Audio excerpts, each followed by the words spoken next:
Hey there, you are listening to Today in Gaming Yesterday. I am your host, Emma Pearl. Today we are digging into July 2000. We have some wild E3 wrap-ups, some extremely, frankly, pretty biased E3 takes from Nintendo. We're going to dig into GamePro, Nintendo Power from July 2000. And then our deep dive today is about the literal drop of Pokemon in the United States 24 years ago in 1998. I'm going to tell you all about it. Stay tuned. So excited to dig into this with you. Let me take you back again.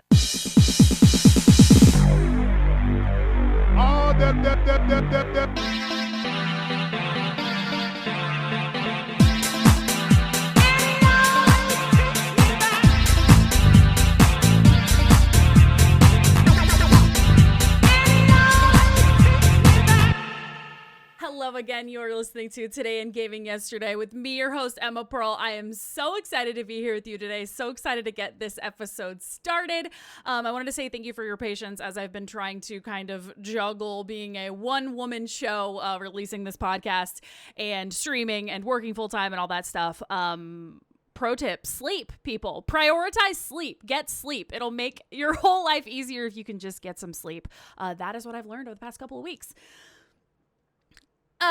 Before we get started, I want to give some thank yous to retromags.com, retrocdn.net, newspapers.com, wikipedia.org, cjonline.com, gameinformer.com, pokepedia.net, and the Daily News out of New York, New York. I am so excited to dig into this month with you. As a reminder, you can rate, review, subscribe to this podcast on your podcasting platform of choice. You can subscribe on YouTube. It's super duper easy and costs $0, but is a great way to support the pod. I don't know if I mentioned it. My name's Emma Pearl. I'm your host of this podcast. We are over halfway through the year 2000. I'm so excited about it. If you ever want to dig into retro stuff, talk to me about retro. I stream on Twitch, twitch.tv/Emma Pearl. Stream a few times a week. Play a lot of retro first playthroughs as well as more modern things. Like I have a really big Fortnite addiction most of the time. But feel free to stop by. I would love to talk games with you and hang out. So let us dig into July. The summer is heating up. We're going to have some really awesome E3 roundups now that everything is officially out there from the publishing perspective of these magazines. And I'm going to tell you right now, Nintendo has some takes. Nintendo has some extremely hot takes on who won E3 2000. I can't wait to hear y'all's thoughts about that. So I'm going to dig into the top 10 best-selling games from July 2000 as per GamePro 4 months into the future. That's how we get this data, because GamePro will release the actual facts and figures about what the best-selling games were just 4 months later. So, the number 10 best-selling game of July 2000 was WWF SmackDown on the PlayStation. Huge win for the WWF crew. Coming in at number 9 was Star Wars Episode 1 Racer on the N64. That is what I call pod racing.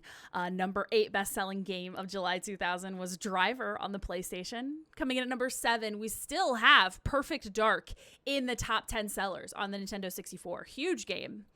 Coming in at number 6, we have Spec Ops on the PlayStation. Number 5, Legend of Dragoon on the PlayStation. Coming in at number 4, we have World Series Baseball 2K1 on the Dreamcast.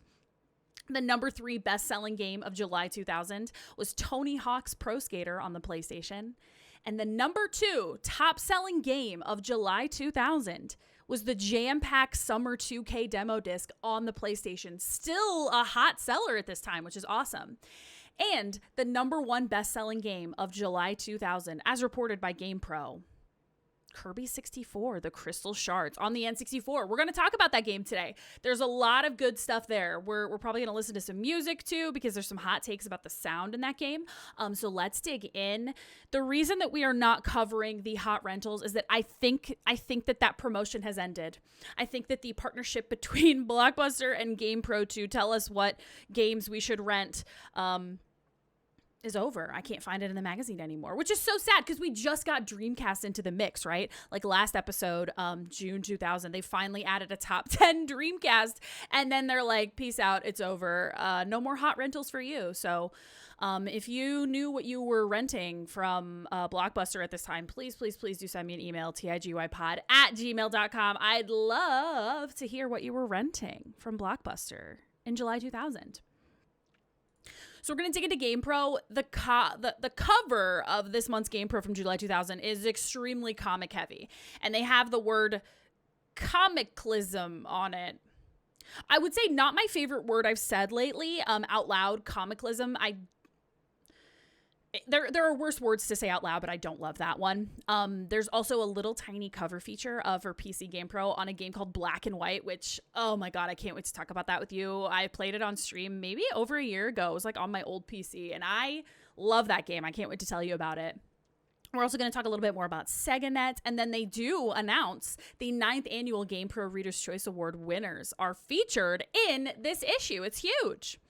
So the letter from the editor obviously digs a lot into these particular Reader's Choice Awards and had some very hot takes on like the results they got from their Reader's Choice Awards, which I can't even begin to tell you my thoughts and feels about this. We'll dig into it as we get into that section of GamePro. But these quotes in particular really stood out to me in the letter from the editor. Quote, the N64 and PlayStation had excellent showings, which is not surprising since they've been around for 5 years and game designs for these two systems should be hitting on all cylinders, which I did love and I love to think about. I think oftentimes in this day and age of like rapid games are just being released constantly, like good games are constantly coming out all over the place. I think we forget that, you know, in this day and age, like dev was and is like a pretty intense process. Like I can't even begin to understand what an N64 dev kit would look like. But, you know, after a few years, they pretty much dig into how to get it right, how to make a good game on this. So the late stage PlayStation games, all these multi-disc wonders that I'm obsessed with, you know, they're happening right now, which is great. They also mention in here that, quote, the Dreamcast flexed its next-gen muscle, which, like, maybe. Because in my opinion, too, I'm going to dig into this a lot today, too. In my opinion, we're still seeing current/previous, depending on where you are in the span of time, gen games coming out on this next-gen console, which is the Dreamcast. So who even knows? They also mention here, among handheld systems, Neo Geo Pocket pioneers demonstrated that the system is an up-and-comer, which I think that is a stretch. The Game Pros, you know, they're trying to put some chips in on the Neo Geo Pocket, and I don't think that's going to pay off for them. But you know, we'll dig into that as well. The letters to the editor are all very strange this go around, which is not shocking to me given this day and age, and it's just kind of like the rumor mill and people are getting bored of the consoles they have and it's silly. So this one letter said, quote, I haven't bought a Dreamcast because I'm waiting for the Dolphin, blah, blah, blah, blah. They say, like, yo, GamePro, why aren't you reviewing a lot of N64 games? Like, are fewer N64 games coming out, or are you just not reviewing them? And GamePro says, Nintendo has been strangely stingy about distributing up-to-date N64 game info for GamePro to share with you. They do mention, though, that, like, you know, we're talking about the N64. Our June cover was Perfect Dark. Perfect Dark is out there crushing it. So, you know, GamePro's doing their best. And it's so interesting as we kind of go through this E3 coverage, which, you know, when they release an issue of a magazine like this, they're working with information they had months prior. They're not going to have the most up-to-date information that's happening in that month. So as we get into games that Nintendo features at E3, you know, you'll see that GamePro doesn't have the most up-to-date info, which makes a lot of sense because Nintendo Power is still out there and still happening at this time. There's also another focus here with talking about, like, gamers being fed up with, like, the media and the government blaming violence in video games for violence that crops up in society. There's a quote from Ben, who wrote into GamePro with this, says, it's sad when a nation places the blame for its child rearing problems on pieces of plastic and electrical impulses. Like, holy shiz. And GamePro obviously agrees with that, which, you know, that it's a very multifaceted issue of violence in the United States and as it relates to video games, that obviously still isn't solved quite yet. I thought this was super interesting. Quote, is there a reason I can't rent Dreamcast games at Blockbuster? Being able to rent games before buying them is one of the best aspects of the industry. Without it, many people are reluctant to shell out $50 for a game. GamePro responds and says, when the Dreamcast launched, Sega struck a deal with Hollywood Video to debut the system there. But they say that Sega and Blockbuster have recently made up, which, you know, as we saw in June 2000, they were featuring a hot rental from Dreamcast, but no more. But it's interesting to me, and I have a lot of thoughts on the exclusivity clause of Sega being like, hey, Dreamcast, only at Hollywood Video. Like, is that just another reason that the Dreamcast was not doing well? Because I do vividly remember, even though I wasn't that old at this time, I do remember renting all of my games from Blockbuster when I was going to rent a game. And, you know, maybe this is a piece that I can dig into when I kind of dig into what the hell happened to the Dreamcast and why it failed and why it struck out and why Sega really bit the dust with that console. I'm really excited to dig more into that. But then also, like, I had thoughts on rentals in general and kind of the notion of, like, I'm not going to buy a game unless I can rent it and try it out first. I feel like these days people will pre-order and totally buy a game before they ever really see it and play it, which, you know, I definitely do that. I am pre-ordering Pokemon Scarlet and Violet mostly because you get a flying Pikachu when you pre-order, and I want it. It's really cool looking. It's really sparkly. You should Google it. You should totally Google it. But also, I think these days too, something that I notice I've done recently is I will watch Twitch streamers play new games, and I'll be like, do I actually want to play this? The most recent example of that is the game Cult of the Lamb. I was trying to be frugal and not immediately buy every game I want. Every time I immediately want a game. It's been a journey for me these past few months, but Cult of the Lamb is one that I was like, oh my god, I was watching Twitch streamers play it, and I'm like, this is it, baby, I need this game. And, you know, obviously that wasn't a thing in 1990. I'm thinking very 90s based on the deep dive. This wasn't a thing in 2000. And there's no way to rent games nowadays, right? Like, I know that I personally feel that this is very questionable behavior to buy a game off of something like Steam, the platform that you can buy games from. I think it's questionable to buy a game and then return it when you think you finished it too quickly or you don't like it. Like, I guess maybe not liking it is different, but if you're buying a game on Steam and then beating it very quickly and then returning it because you think you beat it too fast, I personally don't love that. There is no way to rent games anymore, right? Am I wild? If there's a way to rent games and I'm missing it, let me know. This is a very strange question that popped up that said, how come you see Lara Croft nude all over the place, but you never see any pictures of Duke Nukem in the buff? Written in by Rosemary via the internet. Quote, revealing images of Lara Croft are most likely created by testosterone-charged individuals with access to Photoshop, and those images are not sanctioned by, is it pronounced Eidos Interactive?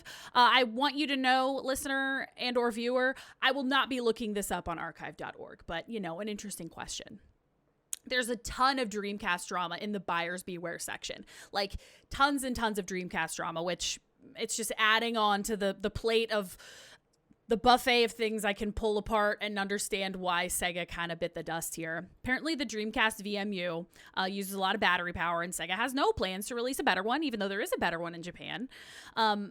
Also, apparently, it's impossible to get someone on the phone in the year 2000, in July. It's impossible to get someone on the phone when you call Sega customer service. This person wrote in and talked about, like, hey, I cannot talk to a person. And GamePro tried it too. They tried to call into the automated customer service line and see if they could actually talk to a human, and they weren't able to do that. I'm like, is this another nail in the coffin? Like, it feels like Nintendo from the get-go has always been like, call us and you can talk to a person. You know, it may be expensive if you're calling in for game tips, but you can get a person on the horn, which is huge. And like an automated customer service flow and getting the ability to talk to an actual human when you're a customer that's upset, that's like basic stuff, right? I really wonder what Sega's thoughts were with that, and if we'll find out if they fixed that, you know? So the pro news is just all about the PS2, baby, because, you know, it's out in Japan, not officially out in the US, though I did learn a lot about imports, which we'll have to talk about in the coming months, importing consoles from Japan into the US. But, you know, in pro news, they talk about the PS2's secret peripherals, which somebody was talking to me about kind of this concept and about like expansions to the existing PS2 hardware that they took advantage of, specifically about hard drives, which I had never really thought about or heard about. But, you know, when we talk about the Xbox, and like a huge reason it was a big draw for so many people is that they're like, yo, 8 gigs internal storage. I don't know, a memory card, which, you know, it makes sense that being in the same gen, the PS2 might want to compete with that. Quoting here from GamePro, it says, it may support a hard drive and modem, a high-tech combo that can make possible, ::, online gaming, better web surfing, massive storage space, and better software. Huge, huge, huge, huge. And this other quote, if Sony decides to bring out a keyboard and mouse, the PS2 may easily become the main internet portal for gamers, and quote, the console's transformation into a full computer. Which did this... I mean, I guess when I think back to my own personal experiences, it wasn't happening with the PS2 and the Xbox, but it did happen for some folks with things like the Xbox 360. It kind of happened with me with the Wii. Like, I used my Nintendo Wii as like an all-in-one, like, kind of battle station for doing things. I would play Flash games on the internet that I would play. I'd play them on the Wii. I watched Netflix on my Wii for many, many years.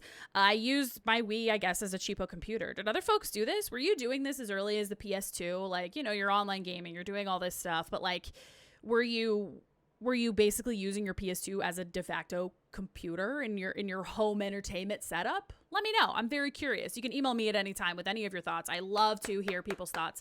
tigypod@gmail.com. Hit me up. Digging into the Net Pro section of this, which I wrote in my notes, realizing now this is potentially a permanent slot for talking about online gaming. Obviously, the huge piece where they really only have any news about this is with Sega and SegaNet. Quote, Sega claims that SegaNet's ISP service will give gamers the benefit of a tweaked and optimized online gaming network with sub 250 millisecond ping times. Parentheses, the lower the number, the better the performance. 250 milliseconds is pretty good, which, like, in my brain, like, I know a little bit about computer networking. I do computer stuff for a living, and I Googled good ping for Fortnite and I got between 0 and 50, which, you know, I guess it's so interesting to think about how, like, Sega was trying to tweak this network to make the ping less. But 250 was good, but like the way that they're trying to get everybody on the same ISP as a way to kind of reduce the lag between playing online games is very interesting. So they say here, quote, online games will appear beginning in July, but SegaNet wasn't launching until September. So, like, does that refer to the beta that I talked about in previous episodes? I don't know. We're going to find out, I guess. They list a few different games that will be available for online play, and I will tell you right now, some of them are cursed. A cursed one in particular is Kiss Psycho Circus, The Nightmare Child. And so when I saw this, I was like, yeah, let's Google it a little bit. Let's figure out if this is about like a Kiss or Kiss the band. What is this? I'm thrilled to tell you that this is about Kiss the band. I'm so excited to also tell you that this was the first-person shooter available on the Dreamcast, was Kiss Psycho Circus, The Nightmare Child. Quote, the game's story revolves around a Kiss tribute band who suddenly receives superhuman powers. Cannot wait to play that one online. It's going to be exciting. It's going to be some riveting stuff. I can't wait to dig into that with you. I kind of want to try to find this game now. I should have done an eBay check. I don't want to do one right now, but oh man, I would love to play that. Also available for online play is Railroad Tycoon 2. Nice. I love that. NFL 2K1, NBA 2K1. Awesome. Online play. You love to see it. More online games. There's a little table. They just really want to twist the knife for me, I think. They mention Half-Life on Dreamcast will be available for online play in fall 2000. Just twisting the knife, bestie. I really do wonder what they wanted that to look like, though. I should probably look into that because, as we discussed, I love Half-Life. It was the first-person shooter game I've ever played, and I loved it. And, yeah, I want to know what piece they wanted to put online for Half-Life with the Dreamcast using SegaNet ISP. So as mentioned, this is a very comic-heavy issue of GamePro. I get that it's the cover story, but like, I don't know what it was. Comics from this day and age never really spoke to me. I had lunch with some friends recently and they were kind of talking about how, in terms of like the comic book world in general, the fact that the Avengers as part of Marvel are like a big deal, like a common household name as a result of the Marvel Cinematic Universe is wild because according to my friend, like, the Avengers were kind of a joke. Like, people would be like, Iron Man? Like, you're going to lead off this cinematic universe with Iron Man? Because nobody took him seriously. To quote here from this GamePro, which honestly kind of backs us up a little bit, quote, Marvel heroes and villains include newbies Cable, Marrow, and Doctor Doom, as well as classics such as Colossus, Psylocke, and Captain America. I'm going to tell y'all right now, I'm not going to pretend to be like a comic book DC Marvel expert in any way, shape, or form. I'm always happy to learn. Everything I know is from the Marvel Cinematic Universe. So, I recognize very few of these names in here. So it's kind of interesting that, there was this huge market for these video games based around comics. And this was even before like things like the Marvel Cinematic Universe really started taking off in like the late 2000s. So it'll be kind of interesting to watch this progression as the podcast goes on, as we kind of see things get more and more intense. I still think, and someone was actually talking about this in my Twitch chat maybe yesterday or the day before, that Spider-Man is like the biggest video game franchise character that is the most known and has the most steam and money and excitement behind it worldwide. And it's one of Marvel's most popular superheroes. We all kind of know that like Spider-Man was kind of up in the air with a lot of things in the movie way, shape, or form. But yeah, they talk about video games for Spider-Man here. I tried a demo of one on stream and it did not go very well for me. But yeah, they're talking a ton about Marvel. They're doing so much with comic book stuff, which there's also some Batman happening. Oh my God. GamePro exclusive. Honestly, the graphics on this Batman game do not look bad. Because the title is in early stages of development for the PS2, the Dolphin, and probably the Xbox. I couldn't share a lot of details. But it all looks pretty decent. Like the graphics are there. They, of course, talk more about Kiss, Psycho Circus, The Nightmare Child, thank goodness. Rock and Roll's Bad Boys will debut as the Dreamcast's first-person shooter, and one of its first online games, too. My lord. Let's dig into the GamePro Awards. There's so much in there that I could talk about. Obviously, most of it is pretty, honestly, a lot of like PlayStation and Dreamcast heavy for like best games and things like that. But I will say that the best handheld game went to Pokemon Yellow for the Game Boy, which is great. Best shooter game, House of the Dead 2, which I actually have on Dreamcast and I've never played it because everybody's like, you need to play House of the Dead 1. And I was waiting for the Switch port to come out and it never did. Best fighting game, Soul Calibur on Dreamcast, huge. Best brain game, Mario Party, love that. And then coming in second place was MTV Music Generator, which very near and dear to my heart. MTV Music Generator, if you'd missed it, is the theme music and the musical theme to this podcast. Love it. Best adventure game, Resident Evil 3 Nemesis. You'll love to see it. Best other sports game, Mario Golf. Look at them go. Yeah, I will say Nintendo did a better job of like building the hype for their own, obviously Nintendo heavy awards that happened here. But GamePro certainly did their best of tallying everything up.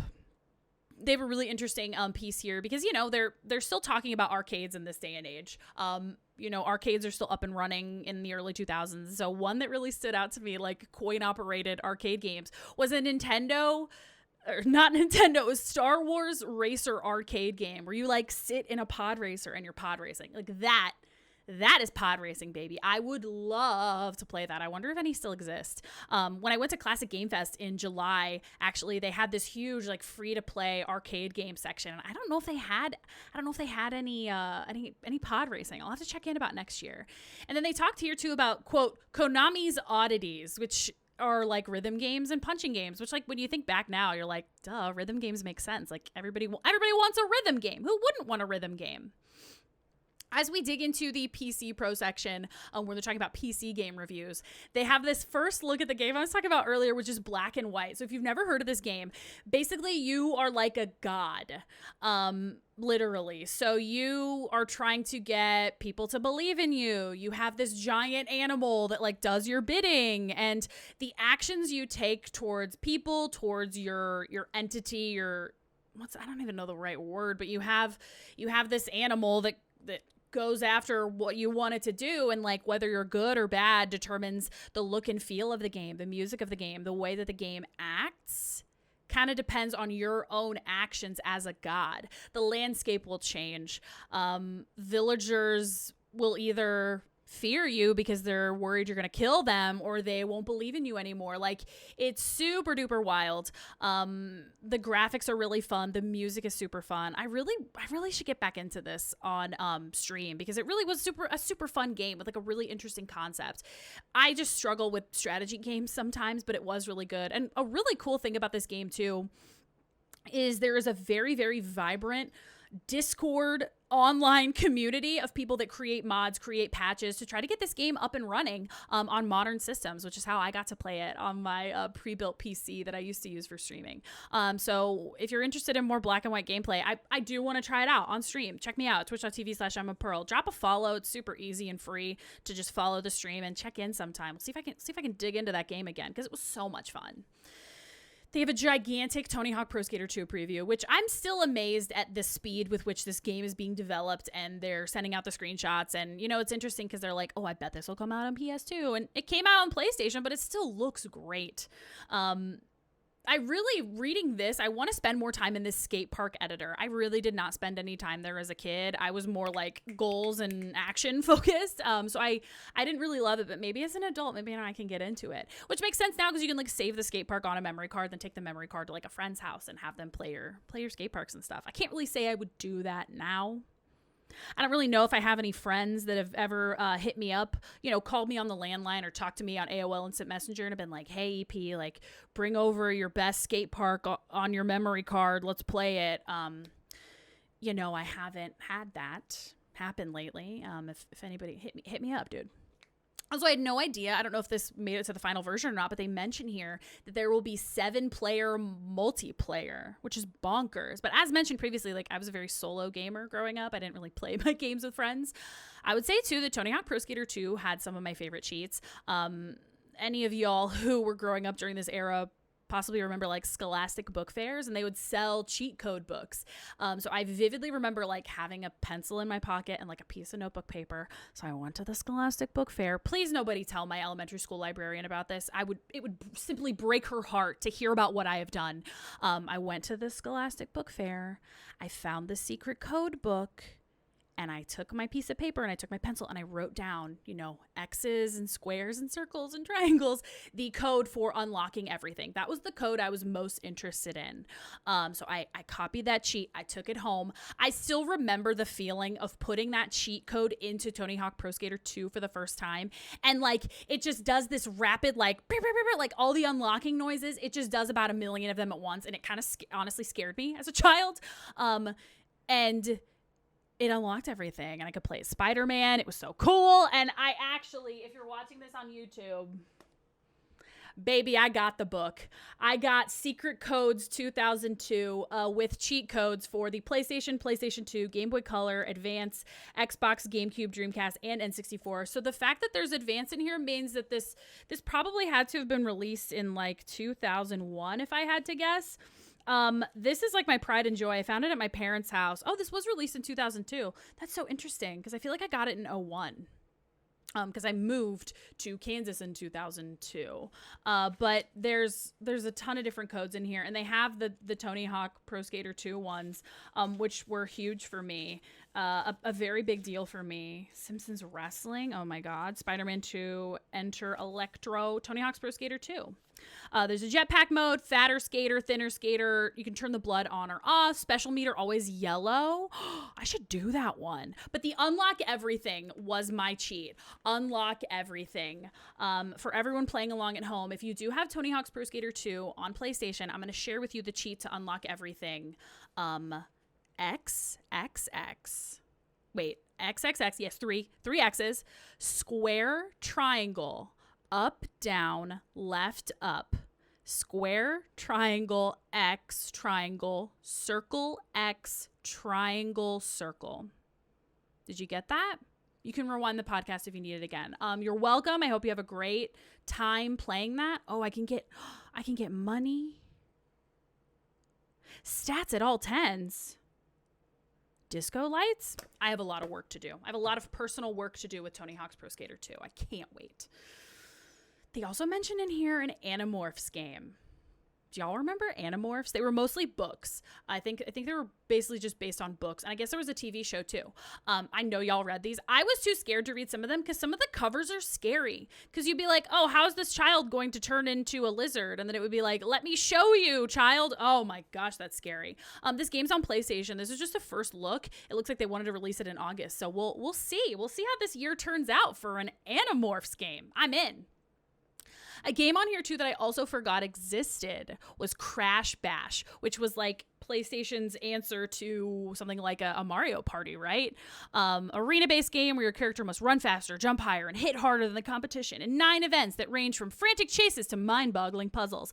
I feel like I might have played a demo of this somewhere. I remember Crash Bash, but it's so funny looking at screenshots. Some of these are direct ripoffs of Mario Party. I personally, obviously, this was a little bit forgettable, though. If you disagree with me and you think that this game is really excellent and I should play it more, send me an email. I need a personal testimony to Crash Bash to be able to commit my time to this. Another interesting thing I found in here too is that this is one of the first references I see to SSX and the concept of SSX and EA making these games. So this is EA's first original PlayStation 2 title. So another really random thing here, I found out that GamePro probably made this logo up because they didn't have an official PS2 logo at this time, obviously, or maybe they did and they were just kind of lazy. They made their own little PS2 logo that I was like, oh my god, is this official? It's not official. Don't worry. Somebody really nice DMs me and we've been talking about games and I'm like, yo, have you ever seen this? And they're like, GamePro probably made it up. And I'm like, dang it. But anyway, SSX, if the SSX, what it is like a really extreme snowboarding game. The screenshots that they have from like this PS2 development look really good. And then what I didn't realize too is that the music of the original SSX features Mixmaster Mike of the Beastie Boys. I love the Beastie Boys and I love Mixmaster Mike. I in my notes I was like, please rap for them, and I might do it. Let me think about it. Mixmaster, cut faster. Do. 3 MCs, 1 DJ. The live version's my favorite. There's 3 MCs and 1 DJ, and we be getting down with no delay. So Mixmaster Michael, what you got to say? And then he does this cool scratching. Oh my god, good song. So very excited about that. Mixmaster Mike, I cannot wait to listen to the talent you bring to SSX. I was really into SSX Tricky. I got SSX Tricky as a gift on GameCube, my little dolphin moment, from my sister, my older sister. She's like, you may have seen this game advertised on TV. I think you're going to love it. And I'm like, it's kind of weird when you get a gift that is something you didn't ask for. It can feel so hit or miss when you're a kid, like if you're going to like it or not. I am thrilled to announce that I did love SSX Tricky, and I still love it. I love it. They have a first look at Spyro Year of the Dragon too, which is, I believe, the 3rd Spyro, right? Am I wild? I'm pretty sure that's the 3rd one. 2 and 3, somehow the gameplay runs together in my mind. 1 is very distinctive, but 2 and 3 sometimes run together. But in Spyro 3, Year of the Dragon, you are rescuing eggs. And this is where you get to play as other characters too. So you get to play as like this little penguin dude. You get to play as like a kangaroo. I love that one. I can't remember for certain if this Spyro or Spyro 2 features the minigame where you get to play as Spyro on a skateboard, which is probably one of my favorite things of any game on PlayStation. I was like such a little skateboarder punk at like 8 or 9 years old, obviously. I think I've talked about this on stream. I don't know if I've ever talked about it here, and maybe I should save it for when we really actually see the release of Tony Hawk's Pro Skater 2. But due to Tony Hawk's Pro Skater 2, EP, in 2nd grade, was very familiar with the track Guerrilla Radio by Rage Against the Machine. Great stuff for a 2nd grader to be really, really well-versed in. So well-versed, in fact, that I had a family reunion that I attended with karaoke. It was at a bar, like an outdoor. It's hard to explain. Nebraska stuff, it's really hard to explain. A family reunion at a bar, and I'm like, yeah. I'm a 2nd grader with karaoke. And I had the distinct pleasure of karaokeing Guerrilla Radio by Rage Against the Machine for my entire extended family at this family reunion. And I vividly remember I wasn't comfortable saying the word hell. So I was like, oh, heck, can't stop us now. Oh, heck. Oh, my God. I wish that I had that on video, and I wish I could see the faces of the adults around me being like, Rage Against the Machine? Okay, great stuff. I love that so much. They mention here also a hands-on with a new Duke Nukem game for the PlayStation, Duke Nukem Planet of the Babes. Y'all, I've never played a Duke Nukem game. A, should I? B, if I wanted to pick one to kind of start with, which one should I pick? This is not a rhetorical question. Please email me. Tell me what Duke Nukem game I should play. I don't care if you're listening to this 5 years from now. Give me your take. I need to try Duke Nukem. I just don't know which one to play. They also talk about a game I've never seen before that I love called Roller Jam. I have a deep appreciation for roller derby. I think I wanted to like try out for roller derby locally where I live, but like I'm not very good on quads. I'm a pretty decent rollerblader. I have been since I was a kid. I played like roller hockey. But quads, baby, ooh, that is not my jam. In this game, Roller Jam, you hit or get hit and it fills up your quote rage meter and then you can pull off powerful attacks. And I'm like, sold. I'm super duper in. I will check this out. There's a pretty big feature here on Sony's own attempt to get into the skateboarding game realm. And this is an actual hands-on review where they give it a rating. This game is called Grind Session. And a direct quote from GamePro, being particularly savage with this review, says, "In Grind Session, your progress is measured by your ability to gain respect. Ironic, since this game will get very little respect with its copycat nature." Oh my God, GamePro. Oh my God. They also have a 2-player mode, as you do with most games in this day and age, but it's a pass the controller instead of a split screen. Are you kidding me? And this is developed, it's published by Sony. This is Sony being like, all right, besties, we're going to make a great skateboarding game. We're going to rip off Tony Hawk, and you get to pass the controller around. Boo. I still want to do a deep dive into skateboarding games someday. This game doesn't get terrible reviews, but it's pretty middle of the road. I do want to dig into their review, GamePro's review of Kirby 64, the Crystal Shards. They do say, like, it's a full review, so they have a 4.0 for graphics, 3.5 for sound, 4.5 for control, and 4.0 for fun. So I'm like, what's the deal with this sound? What is the drama about this? They say, quote, "The sound and music don't hurt your enjoyment of the game, but they don't add much either. The music is decent and subtle enough you can leave it on without going nuts. The sound effects, however, are mostly arcade-style beeps and chirps." So I wanted to take a moment. I wanted to play some of this music. We can listen to it together. I think I can make this work. I have this pulled up on YouTube. Let's play some Kirby 64, the Crystal Shards music.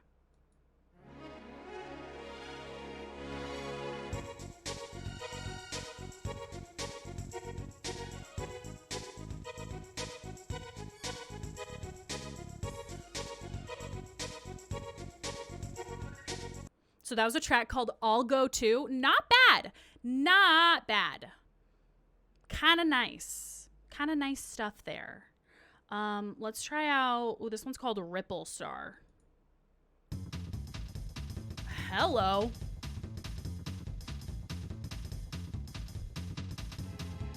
Oh, the drama. The drama. Building.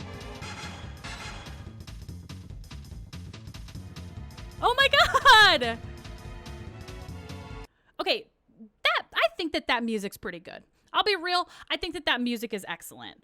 I want to see if I can find like a gameplay though, so I can get some of the beeps and the chirps, but I will save that for another time.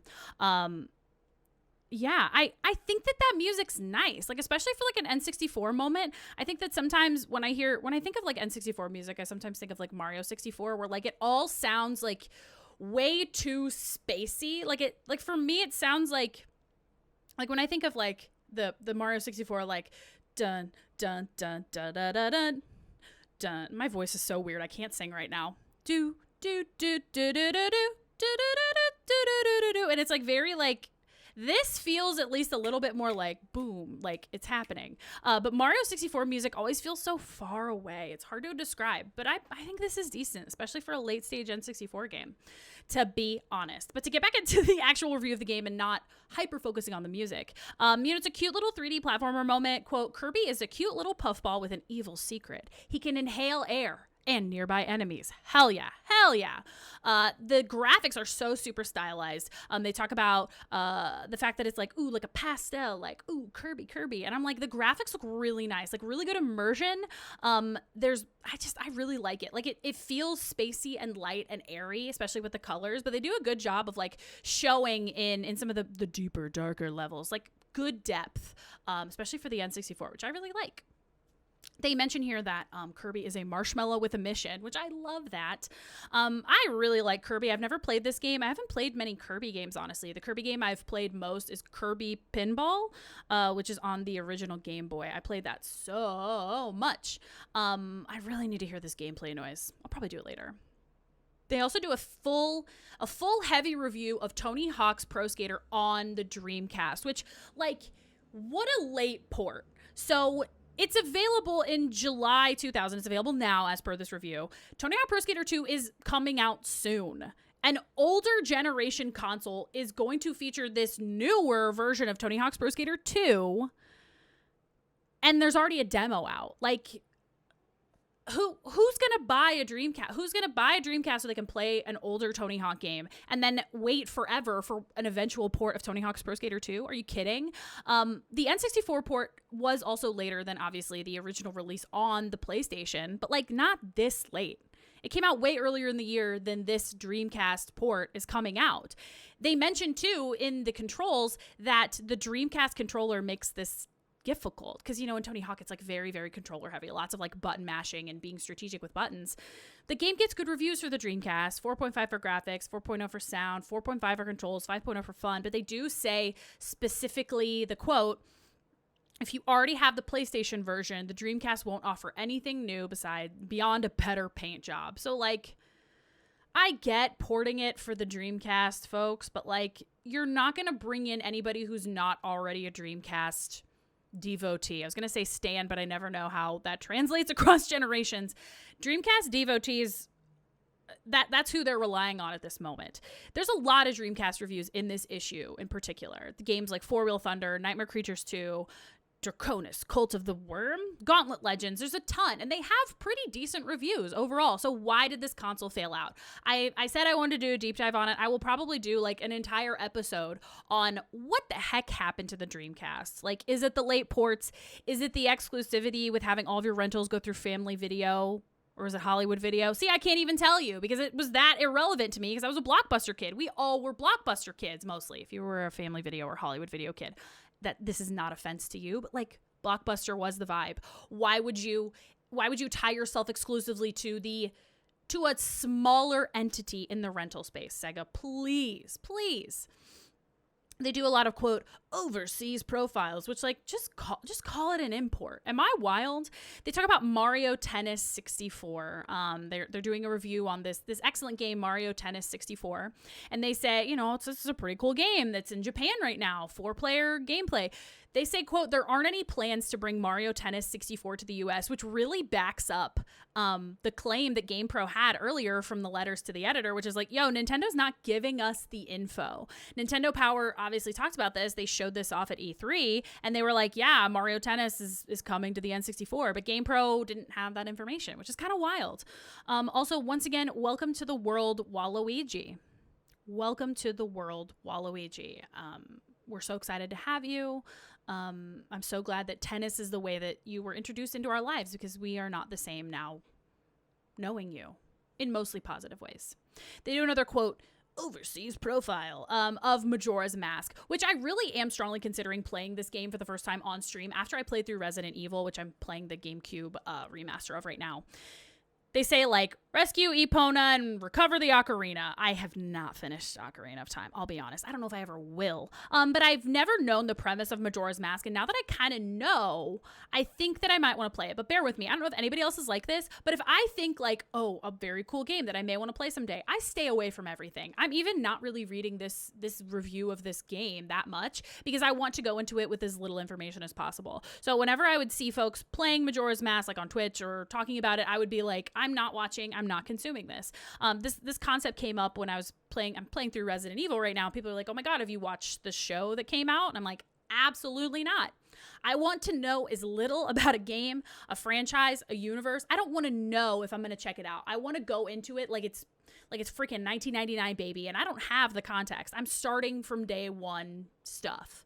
The only Resident Evil stuff I've seen, I was exposed to from Dead by Daylight, which that Dead by Daylight releasing characters. If y'all never heard of Dead by Daylight, it's a modern PC. I think it's on consoles too, but I played on PC title where it's like a honestly, two different games where you play as a killer and you play as survivors. It's kind of gory. I don't recommend it for children. But that Dead by Daylight spoiled Silent Hill 2 for me, straight up. I won't go into it, but if you've played Silent Hill 2, you know the ending of it.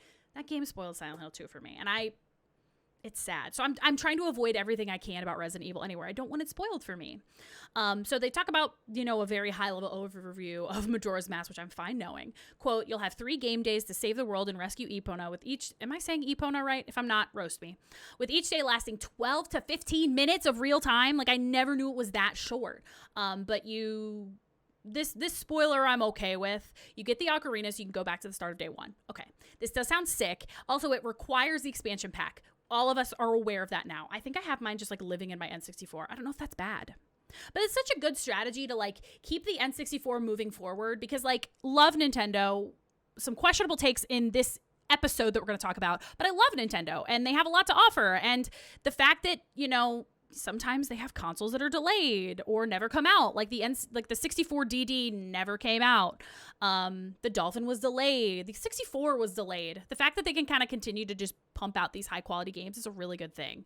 I love that. There's also a first look at Phantasy Star Online for the Dreamcast, which I did want to ask y'all, please. I know I'm asking y'all to talk to me a lot via email today, but honestly, if you were playing a game like this online with the Dreamcast, which I know the online play did come out with the Dreamcast for Phantasy Star Online, I've consumed nothing about this because I want to play it someday, but, I feel like I probably can't play the online version. Quote, up to 1,000 people will be able to play on a single server, and you communicate via preset messages, which is kind of the Nintendo strategy now. What did you do? Did you really only talk through messages? There wasn't Discord. I don't know if they had voice capabilities on this. What did you do? If you played this and you played this with your friends, tell me. I want to know everything. I want to live vicariously through you because I don't think I'll ever be able to play this online on the Dreamcast. I want to know.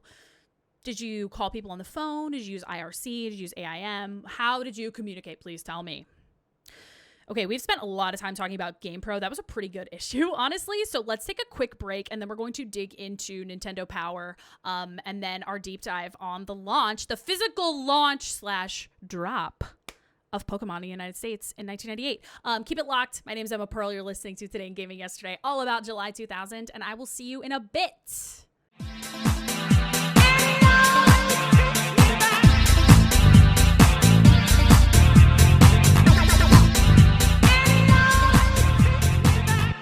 Welcome back to Today in Gaming Yesterday. I am your host, Emma Pearl. Today, we are talking all about July 2000. Let's dig into Nintendo Power. An extremely pink cover, which is kind of fun and wild. So many Kirbys. There's 5 different Kirbys. There's a spiky boy, there's a sucking boy, there's a bubble boy, there's a whoa, I'm flying boy, and then there's an excited Kirby with crystals in his eyes. Do y'all ever have that thing where you play a game and sparkly gem type things just look delicious? I think that I would pay money for an opportunity to eat a gem from Spyro 1 or a star bit from Super Mario Galaxy. I want to eat them, and I feel that I want to eat these crystal shards. They look so good. Nintendo specifies here that E3, the last word, is featured in this episode. So everybody watch out. Kirby is blowing back into town, so suck it up and take it like a puffball. Okay. The Players' Pulse was all about E3 predictions this go around. So we had some very interesting stuff pop up. It seems like people are just hopeful for the Dolphin. People are dying for the Dolphin. They really want Nintendo to release it early at E3. Have you paid attention to what Nintendo's done in general for the past 20 years? They're not going to release something early at this point. And if they are, it's going to be something like the Virtual Boy. Please. Have they ever released something unannounced that people were like, nice, I'm so excited? Let me know. Quote, I think the big surprise will be a sequel to Super Smash Brothers, which honestly, even though I'm kind of sassing Nintendo through a lot of this episode, that was a really sick launch title for the Dolphin GameCube. Spoiler alert. Smash Bros. Melee was a solid way to get in there. Someone's calling for 3D Pokemon, the same style as Red, Blue, Yellow. What was the first real 3D walk-around Pokemon game? Is it Sword and Shield? Is it something before then? I am very lost. Between Gold and Silver and, honestly, probably Arceus, I have no idea what happened. So please tell me the first real 3D Pokemon game. I don't really know, and I never even beat Silver. It's a whole thing for me. there is a kind of random question that I actually really like. What is the plural of Tetris? And Nintendo Power says it's Tetrises. Tetrises. Since there can only be one Tetris, you should accept no substitutes. Okay. I wrote in my notes, I just love this question and the answer even more. In volume 132, you asked for the only 5 Pokemon with 3 E's in their names, and there are actually 6. How could you forget Weedle? Did you think that he was too weak to include? And Nintendo Power says, right you are. Our sincerest apologies to our readers, and most of all, to Weedle, whom we think of as very, very strong. I love that. This issue has a lot of like, hey, Nintendo Power, you're wrong, and I'm going to yell at you about it. One quote, for example, says, so from a huge Bond fan, realize your mistake. Like, please, one crumb. Spare me one crumb of chill, Nintendo Power readers. Please. They have a huge Kirby 64 review, obviously, but I'm like avoiding it because I'm like, I think I want to play this game. I'm staying out. There's a huge feature on Banjo-Tooie too, which I didn't realize was like gonna be ready to rock. There's 1.5 million screenshots. There's 1.5 million details about gameplay, which they're still like fall 2000, it's coming. But they have so much. I feel like it got pushed out pretty quickly, and also I'm noticing that Mumbo Jumbo has really pretty eyes. Also, am I the only one that thinks that there's too much to collect in Banjo and Kazooie? That's why I could never finish that game, because like the controls are not what I need them to be personally. And then also I feel like every level it's like, hey, collect all this stuff, then collect all this stuff, and then collect all this stuff. But if you die, you lose that stuff. So like, have a great time. Like, oh my God, please. They have another Bond game called World Is Not Enough. I had in my my notes, question mark, was this comparable to GoldenEye? Which apparently there's a skiing level of The World Is Not Enough, which like, I'm in, dude. I'm super in. They have, of course, a Nintendo depth level review and talk about Majora's Mask. Say hello to the most innovative adventure game of all time, which like I love. They have this cool quote too. The moon is falling and time is running out. Like, oh my God, like that seems so dramatic. And like they have really good graphics with this. It's so dark and moody, and like, oh my gosh, the art style of this feature is gorgeous. They describe it more as like a mystery instead of an epic quest, which is another reason I am avoiding everything I can read about this game. I want to know. I want to know on my own terms. The vibe being so dark though is so cool. I actually have my Majora's Mask that I got from a friend literally sitting right next to me in a beautiful little gold cartridge, The Legend of Zelda Majora's Mask. Gorgeous. I can't wait to play it. And it is authentic, I can tell, because it has a stamp on the back label. We learned about that the hard way with a copy of Harvest Moon that we paid a lot of money for. Woo! There's a huge Poke Center happening in here. They have an interview with the dev team behind Pokemon Gold and Silver. They are all men.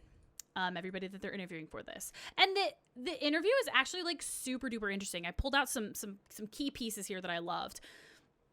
Is there any reason you chose Gold and Silver for the new Pokemon games versus like a color like red, blue, yellow? The quote from here says, Gold and Silver aren't just colors. They're also real material things, precious things. Like, oh my God, like chills.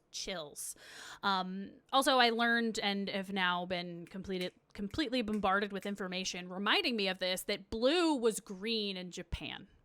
I'm a fake Pokemon fan. Take my tattoos off of my skin and my body. I am fake. I'm a fake fan. Quote, it's the same Pokemon world as before, but there's a different story. You'll see many new Pokemon. I can't reveal anything more at this time. Oh, I love it. They say here in terms of like what was challenging about making these games, keeping true to the feeling of the original Pokemon games while creating a brand new game was my challenge. Everyone has a unique idea of what Pokemon is, and I didn't want to betray that. Like, that level of thoughtfulness means so much to me. Also, I love this.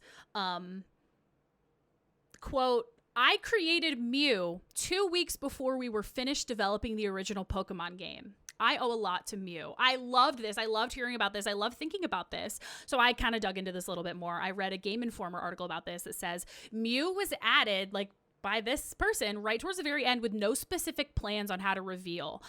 Allegedly, In 2003, the Mew glitch, which is a series of steps you can use in Pokemon Red or Blue, I think, and also Yellow too, because they didn't reveal this until 2003. Missing No, the glitch Missing No came out pretty early on, I guess, earlier than 2003, so they were able to patch that for Pokemon Yellow, but they were unable to patch this Mew glitch, so I kind of want to do the Mew glitch on my Yellow just to kind of see what happens. But yes, it was discovered allegedly in 2003 by a user called The Scythe on GameFAQs. I really cannot validate this information. I can't find any post by this person. I dug around on archive.org. I spent a lot of time looking into this. I was unable to verify that it was discovered by this person, but kind of wild. They released, they put Mew into the game as the 151st Pokemon, like, ooh, but like I said, they had no plans to like do anything with it. They're just like, here's a mystery. And so once, I believe I read an article that said once they found out that people were like finding ways to get Mew, like finding these glitches, finding things like that, they started, I don't know if this is true. Also, if you know that this is true or know that it's false, please tell me. Would love to know for certain. They started doing those events where you would take your cartridge, your Game Boy, you would go to this like kiosk and you would plug in your cartridge, I believe, and it was kind of like a interestingly reshelled, I had to imagine, like Super Game Boy, Super Nintendo moment, because the control pad was like a Super Nintendo, and it would send your game pack a Mew. And so for a while they were giving them as like exclusive giveaways, like only a couple thousand people would have that, like this legitimate transferred over Mew. But when people were using the Mew glitch, they could also pick up a Mew that way. Now I want to try the Mew glitch. I'm thinking about that a lot, especially now that I know in the Ask the Professor section of this same Poke Center, it says that Mew can learn any HM or TM, which I love, love, love. Also, this is super random. It was in Poke Center. Quote, the E3 conference featured a Just for Kids press conference where five new Pokemon from Gold and Silver were revealed for the first time in North America. So they revealed Chikorita, Lugia, am I saying that right? Lugia? Roast me.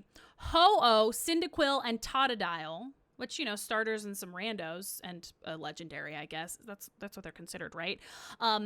And also, to quote this here, Pokemon fans from Calvert Elementary School in California were the first kids in the U.S. to see these 5 Pokemon and participate in this press conference.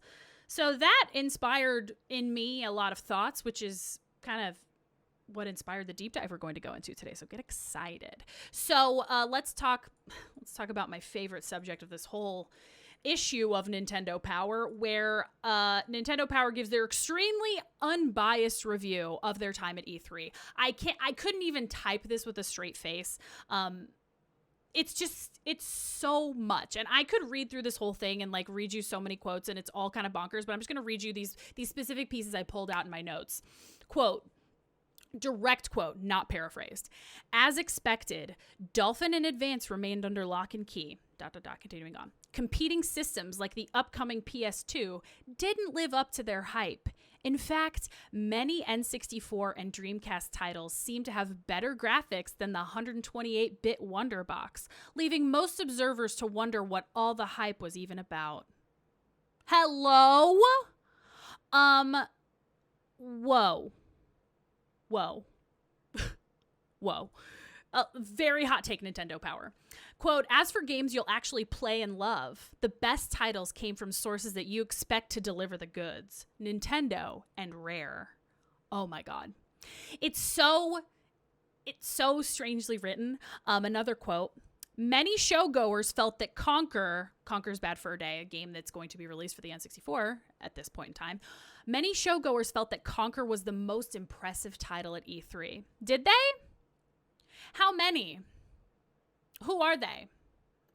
Who said that Conker was the most impressive game they saw at E3? And I'm not saying that game is bad. That game's obviously good. It's a Rare game. A lot of people speak very highly of that game. But the best game at all of E3 in 2000? They also brag about 2 games, Dinosaur Planet and Eternal Darkness, which we know that Dinosaur Planet didn't actually end up coming out. It was scrapped and reworked and released on the GameCube, not even as its original concept. It was given to Star Fox. And then Eternal Darkness was never released on the N64. And from the bottom of my heart, I know that Eternal Darkness is a great game on the GameCube. Very interesting and thoughtful game. But for Nintendo to come in and be like, we have the best games at E3 2000. Look at this. And like, these are their two shining gems. And then they don't even actually release them on the N64. Hot takes. Nintendo is wild for this. Nintendo's noted E3 notables.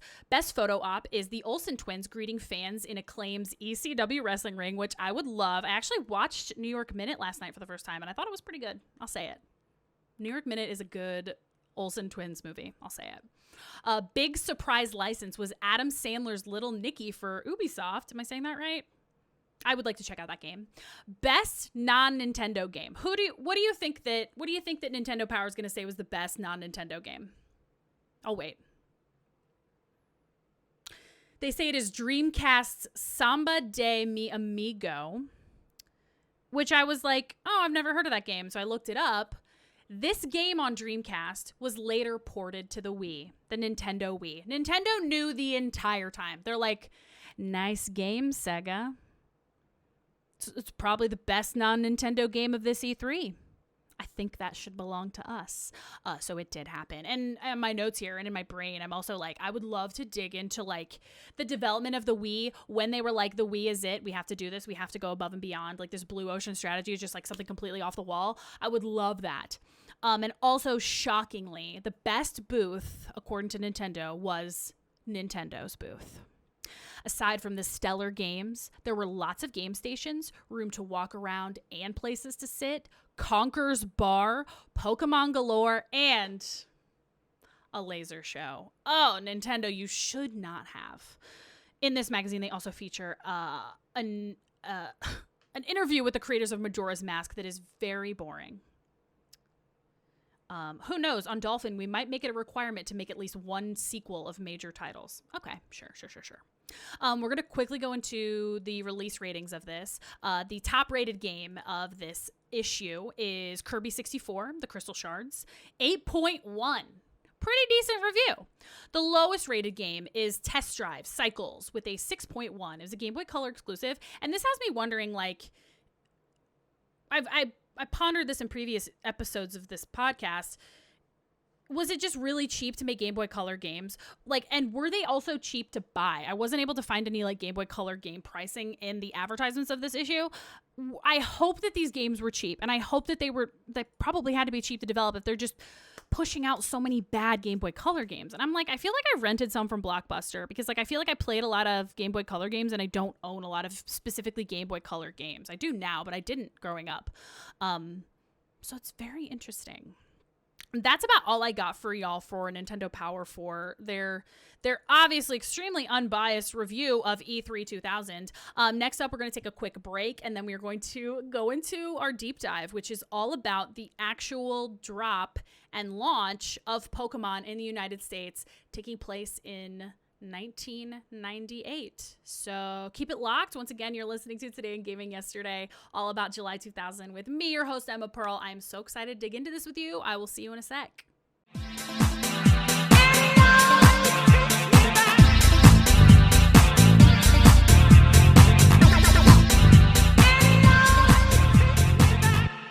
Welcome back to Today in Gaming Yesterday. I am your host, Emma Pearl, and I am so excited to talk to you about the launch of Pokemon in the United States in 1998. Do you know where and when and how and why Pokemon dropped in the United States? Like literally dropped. You know, in this day and age, we've talked about how Sega kind of invented the concept of like simultaneous release, right? Like you release a game at one place all on its own. It all happens at the same time. It's a huge event. But for a lot of games, they would just kind of like, you'd read about it in Nintendo Power, you'd read about it in Game Pro, you may see something come up in a TV ad, and it would just be in the store. You know, you could go pick it up and get it. You might rent it at Blockbuster. You might see somebody at school with this game. They're talking about it, and you're like, I gotta get that. So there's no one way to release a video game in this way. And in this episode particularly, we've discussed a lot of Nintendo's strategies. We've discussed a lot of other competitor strategies, but a lot of Nintendo's strategies, a lot of their own ways of positioning themselves in these markets of video games, especially in the United States. And, you know, not all of these strategies are winners. As we discussed in the previous episode about E3 1995, you know, the strategy of coming in strong with Virtual Boy at E3 after not really putting that much work into their E3 presence in 1995, that was a strategy. Did it work out? Probably not. So this strategy, you know, if you think about it, you have this gigantic piece of media that has expanded past just a video game in Pokemon in Japan. So there's a show, there's lunchboxes, there's candy, there's stuffed animals, there's so many things. Pokemon is its own gigantic thing. It's like the Spaceballs joke where they're kind of riffing on Star Wars, where they're like, yeah, you can get Spaceballs anything. Spaceballs, the so-and-so, like it's all there. And that was Pokemon in the 90s in Japan once it really took off. So I want to know, as you learn about this launch of Pokemon in the United States in 1998, do you think that this was a winner in terms of Nintendo strategies? Let me know. You know, at this period of time, as I mentioned, Nintendo and Pokemon were already huge in Japan. And so, you know, at late August 1998, the Daily News of New York posted an article, and they reported that Nintendo was putting $25 million into Pokemon promotion in the United States specifically. They quoted Nintendo as being the number 2 video game company in the United States at this time. It says they were partnering with Hasbro, KFC. They were partnering with TV stations to launch the anime. And all of these things culminating, you know, and also these video games to just get Pokemon into the collective U.S. consciousness. So at the time, you know, before Pokemon really took off in the U.S. and was introduced in the U.S., there was a lot of media attention about Pokemon because of an episode of the anime, the cartoon, that led almost 700 viewers into awful epileptic fits due to some flashing lights and flashing colors. It was a really awful thing, you know, but it was notorious enough that people worldwide heard about it. It was, you know, notorious enough that The Simpsons spoofed on it in the episode where they go to Japan. They, you know, remove that part of the episode. They remove that. They don't show that anymore. They don't play that anymore. But unfortunately, it injured people, and it kind of teed up potentially a bad launch for Pokemon. It's something that people were not feeling good about when they thought about Pokemon. They were thinking about people getting hurt and this specific piece of the media. And so this time period was essential to Nintendo and essential to them getting Pokemon out there and recognized and a positive force in the US. This time period was huge. They were about to launch the anime in the United States starting September 7th. It was going to be on TVs everywhere. They were trying to get games released. They were trying to get it out there. And it was huge and important for Nintendo because they were, like I said, the number 2 video game company in the US. It was a huge Hail Mary to overtake Sony by introducing Pokemon in this way. And in response to this perceived and actual Poke push, as I refer to it here, Sony was responding in kind. They cut the price of the PlayStation to $129 while the N64 was priced at $149 retail. So what did Nintendo do to launch Pokemon in the United States? What was that effort? What was their big push to launch Pokemon in the US? I'll cut to the chase. I'll just tell you right away. Pokemon's launch event happened on August 27th, 1998, and it took place in Topeka, Kansas. Yes, Nintendo's Pokemon launch event took place in Topeka, Kansas in late August 1998. And also a fun fact of why this is so relevant and so interesting to me is that I spent a bit of my adolescence in Topeka. I moved there in, I believe, 2002.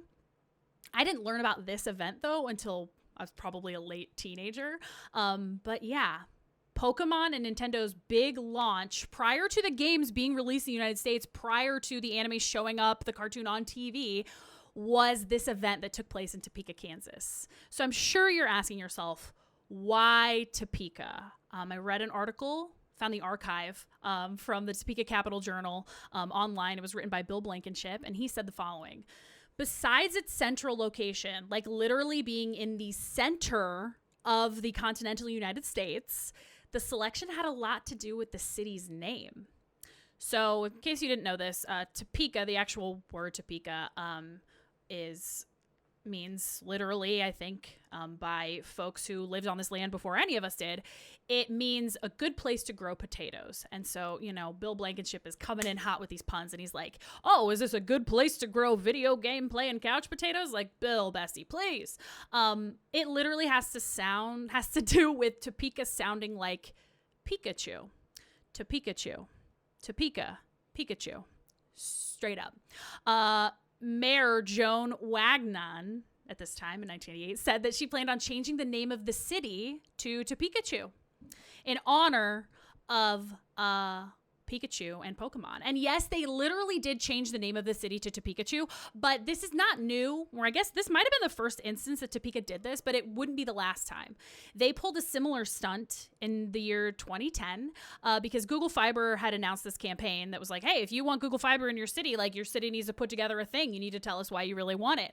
And so Topeka's response to that was, we are changing our name to Google. So for the entire month of March 2010, Topeka was called Google, Kansas, like literally everywhere. And if you didn't know, also Google, then their April Fool's prank for 2010 was to rename themselves to Topeka for April 1st, 2010. Kind of bonkers. Kind of a rabbit hole. I digress. Not super related, but also kind of related because once again, Topeka changed their name to Topekachu in 2018 to celebrate the Pokemon games that were released for Switch at that time. Let's Go Eevee and Let's Go Pikachu to Pikachu, Kansas. So on a Monday prior to this event, they had this news conference in downtown Topeka where they announced that Thursday there would be a Pokemon Carnival at Forbes Field, which was kind of this local airport. It's since been renamed to the Topeka Regional Airport, allegedly. It's about 7 miles south of downtown Topeka, Kansas. At the news conference, they had those sick Pikachu Volkswagen Beetles, which, like, I remember seeing one on the highway when I was growing up in Florida, and I swear to you that was one of the most important days of my life because I'm like, Mom, did you see that? That's the Pikachu Beetle. And she's like, cool. But it was very important to me. And they had that Pikachu Beetle. They had one of them playing episodes of the TV show in the back. They had like a VCR. They had like a video game system hooked up back there. So you could just pop the trunk of the Beetle and there would be Pokemon happening there out of the Pikachu Volkswagen Beetle. Unbelievable. So, you know, they were building the hype. They got the event in the paper. Everybody was talking about it. One of the school districts in Topeka wasn't in school yet. So, like, the kids had nothing to do. They were ready to rock. So it was sure to be a great event, right? On Thursday, August 27th at Forbes Field, registration for the Pokemon Carnival began at 11 a.m. The first 1,000 kids there got a whole kit. They got a t-shirt. They got a bunch of toys. They got a copy of Pokemon. 1,000 children whose parents got them there and showed up first were the first kids in the U.S. to play Pokemon on Game Boy. Isn't that wild? Unbelievable. KFC, Kentucky Fried Chicken, the United States, they did a $17 million promotion with Pokemon. They provided box lunches for kids at the event too. And, you know, I was reading about this promo and collab because I vividly remember as a kid being like, Mom, please take me to KFC. I need these Pokemon stuffed animal. I need them, which they refer to on the Pokemon site in 1998 as bean bags, but it was a cute little stuffed animal. I got the Vulpix one.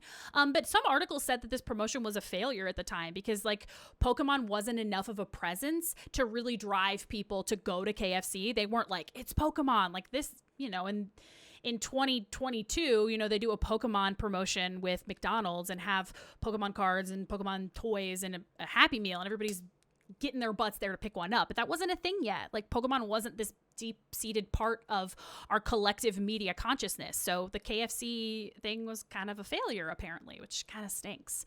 So was I ahead of the curve as a child or just like very nerdy and into video games or like a little bit of both? Who's to say? Let me know your thoughts. An estimated 3,000 people attended this event. They lined up at Forbes Field to get in. At noon, local time, 10 of those Pikachu Beetles drove into the site with the mayor of Topeka, Joan Wagnon, leading the caravan. She was flying a literal new flag for Topeka that they had created that had Pikachu at the center and the new motto of Topeka, "In Pokemon, we trust." I would love one of those flags. It would look so nice in this room. A Topekachu, Kansas flag that said "In Pokemon, we trust." So good. They had skydivers from the Greater Kansas City Skydivers Club, 9 of them, dressed in bright Pikachu yellow, soaring down from the skies with streamers and smoke, getting everybody stoked. Then, probably the most wild part of this event took place, which is where an airplane dropped out of the sky 750 stuffed Pikachu toys from Hasbro out of the sky with their own little parachutes. These dudes fell out of a literal airplane and dropped into this field with all of these kids lined up at the fence watching it happen. Once all of the Pikachus had fallen, they sounded the alarm, and children literally sprinted onto the field to grab these Pikachus. 750 Pikachus, over 1,000 children sprinting, bodying each other, trying to get these Pikachus. Some kids definitely did not get one. They got little consolation prizes, some action figures, some Pokeballs, whatever. But all kids who attended the event got a certificate. And I cannot find a very clear scan of this. If you are somehow a former resident or current resident of Topeka, Kansas, that received one of these certificates, please, I beg of you, send me a picture of it. I would love that. They got a certificate. Said, I can make out the text Master Trainer Program, and that's it. I would love that. The one on the Capital Journal website is truly potato quality. No offense, CJ Online. So Topeka news stations were there. Nintendo was there too. They were filming. They were sending all of the excitement about this literal Nintendo Pokemon drop to news stations all around the country, getting everybody ready for the release of the video game and the cartoon that was coming out. They apparently also posted some of it on Pokemon.com. I went to the Wayback Machine. I couldn't find it, but I did find some interesting stuff. Couldn't find anything about this event, but I did find an FAQ, which is just so interesting and what feels like common knowledge to so many of us, I'm sure, that grew up playing this game. And, they have a little FAQ and a strategy guide. So some of the questions asked. How can I catch another trainer's Pokemon? Answer. You cannot catch another trainer's Pokemon. You can only catch a Pokemon you've encountered in the wild. Why does my screen keep flashing while I'm walking around? One of your Pokemon has either been poisoned, burned, or frozen. To fix this, you must return to a Pokemon Center to heal them, or give them an appropriate cure for what ails them. If you do not heal them, they will keep being damaged and eventually faint. And then this question that I feel kind of sums up the event and Pokemon trying to make it happen in the US. Are there plans to release the green, silver, gold, platinum, or Pikachu versions of Pokemon in the US? How about the Nintendo 64 Pokemon Stadium and other 64-bit Pokemon games? The answer says, and this is from, I believe this was from December 1998. At this time, there are no plans to bring any other Pokemon games to the US. However, if Pokemon catches on here like it did in Japan, new Pokemon games may make it out in North America. Be sure to check Pokemon.com for updates and announcements. It's really impossible to say for certain if this silly event that happened in Topeka, Kansas, contributed to the gigantic success of Pokemon in the United States. Stunts, especially before the internet was literally everywhere with us all the time, stunts like that were a great way to get on the local news media. They show a bunch of kids sprinting in a field in late summer in Topeka, Kansas, going after these Pikachus with parachutes on them. That's probably some very entertaining news media. I was unable to find videos. I should probably dig in more to YouTube with that. But, it's a great way to get your promotion on the air. It's hard to say if that was really the push. But it's very easy to say that the launch of Pokemon in the United States was an absolute gigantic success. Pokemon Red and Blue were officially released in the US 1 month later on September 28th, 1998. As a result of that, Pokemon became the fastest selling Game Boy title ever, selling 200,000 copies within 2 weeks of its release and 4 million copies by the end of 1998. It was subsequently the best-selling video game of 1999 in the US, selling 6.1 million copies that year. In 2017, Guinness World Records declared that Red and Blue were the best-selling video game, excluding games that were bundled in with consoles. I'm sure somebody could go onto Wikipedia and dispute some of that information now, but the impact of Pokemon and the drive of the U.S. consumers of video games to get into Pokemon was very obvious. And, as I was reading through this launch event and some of their plans to get into it, there were people at Nintendo in Japan who were worried that, this simply wouldn't fly in the U.S. cute monsters that are in your pocket that you use to battle other people, like RPG style. Like, a lot of people thought that they needed to make significant changes to Pokemon and to these games to make them palatable for a US taste in video games. And, you know, maybe there was like a little bit of truth to that. But when you think about events like this, you think about the mass appeal of like really cute little characters, but also interesting battling and fighting elements. You add in a card game, you add in a cartoon that people want to watch because it's funny and interesting and fun to watch. It kind of makes sense when you look back just how big Pokemon got. And, you know, we read a little bit in the January 2000 Game Pro where they're like, just a fad. It'll be gone soon. Obviously not. Pokemon stuck around, continues to stick around. Nintendo, they find ways to make it continuously interesting and palatable. Arceus Legends coming out recently was huge. Such a different format for this Pokemon that we know and love. And they did a great job with it. They continue to do an excellent job just taking it to the next level. And I know they're going to continue to do that. It's kind of a reliable thing. You know, this event happened, 24 years ago, almost exactly to the recording of this podcast. And they're still finding really innovative, really interesting ways to bring exciting gameplay to us that appeals to gamers of all ages and in all walks of life. So shout out to Pokemon, shout out to Topeka, Kansas and to Pikachu, Kansas. And that is the literal drop of Pokemon in the United States. I hope that you learned something. I hope that you enjoyed.